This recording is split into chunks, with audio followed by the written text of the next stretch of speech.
Hello दोस्तों, I hope कि आप लोग बहुत अच्छे होंगे। मैं देसी तेवर से गोविंद तिवारी आपका हार्दिक स्वागत और अभिनंदन करता हूं। इस समय बृजभूषण शरण सिंह की बात करने जा रहा हूं। ऐसा शख्स जिसकी प्रॉपर्टी इतनी है कि गिनी नहीं जा सकती। एक ऐसा शख्स जिसके नाम पर 53 कॉलेज चलते हैं। एक ऐसा शख्स जो लोकसभा चुनाव में भी दबदबा है और राज्यसभा चुनाव में भी दबदबा है। एक ऐसा शख्स जिसके नाम के आगे बाहुबली लगता है। एक ऐसा शख्स जो कुश्ती में भी उसको महारत हासिल है। हां, मैं बात कर रहा हूं बृजभूषण शरण सिंह का।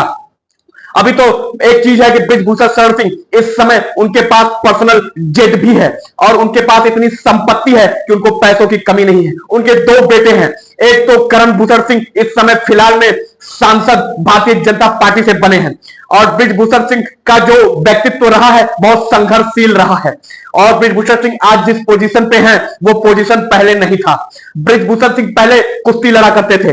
कुश्ती से उन्होंने नाम कमाया और नाम कमाने के बाद वो फिर छात्र नेता चुनाव में घुसे और चुनाव में घुसने के बाद फिर राज्यसभा लोकसभा तक पहुंचे और पहुंचने के बाद भारतीय जनता पार्टी के वो दमदार प्रत्याशी माने जाते हैं।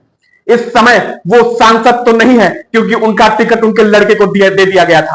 क्योंकि बृजभूषण सिंह एक प्रचार प्रसार में उन्होंने एक वर्ड यूज कर दिया कि दबदबा है, दबदबा रहेगा, इसको कोई नहीं मिटा सकता। इसका निगेटिव पॉइंट जनता तक पहुंचा और सरकार ने इस चीज को भाप लिया और भापने के बाद बृजभूषण शरण सिंह के बेटे करण भूषण सिंह को टिकट दिया और भारतीय जनता पार्टी से उन्होंने दमदार तरीके से लड़कर जीत भी हासिल की।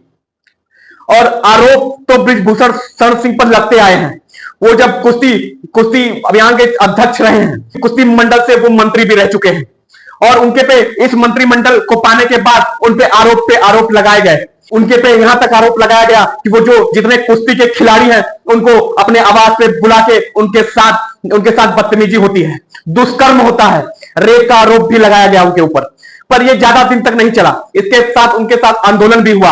जितने खिलाड़ी हैं मिलजुल के आंदोलन किया पर इसका भी प्रभाव बृजभूषण सिंह पर नहीं पड़ा। इस समस्या के आगे डटकर सामना किया और आज की डेट में बृजभूषण सिंह अगर रैली लेकर निकलते हैं अपने क्षेत्र में तो लाखों की भीड़ लग जाती है। उनकी संपत्ति इतनी संपत्ति है कि बताई नहीं जा सकती। उनका 500 बीघे में सिर्फ उनका घोड़ सवारी जैसे बहुत सारे जीव जंतु पशुपालन की व्यवस्था की गई है।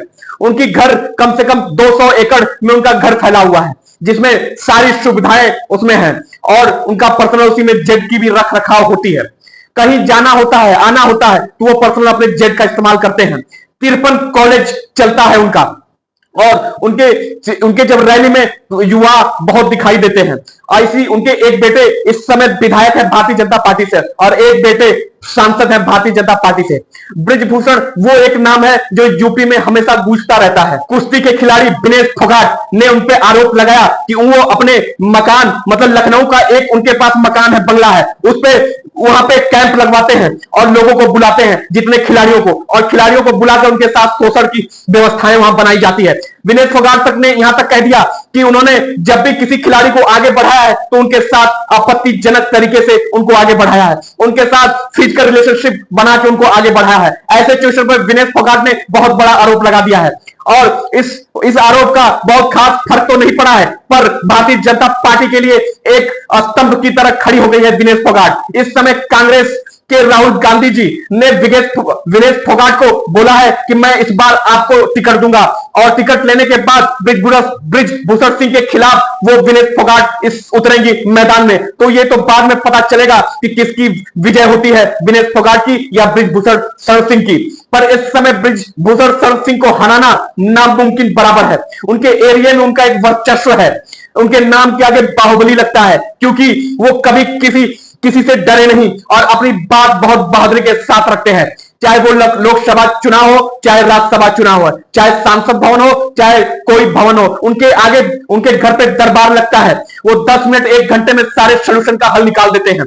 कोई उनके घर पे जाता है तो खाली हाथ नहीं जाता है। विनेश फोगाट इस समय बृजभूषण शरण सिंह के पीछे पड़ गई हैं और बृजभूषण शरण सिंह को यह बताया गया और मीडिया वालों ने यह पूछा कि विनेश फोगाट आपसे ज्यादा नाराज लग रही हैं, क्यों न इस मैटर को शांत कर दिया जाए, इस मैटर पे बात करके इसको बातचीत से हल किया जाए। तो बृजभूषण शरण सिंह अपने अंदाज में बोले कि मैं न कि कभी झुका हूं ना झुकूंगा।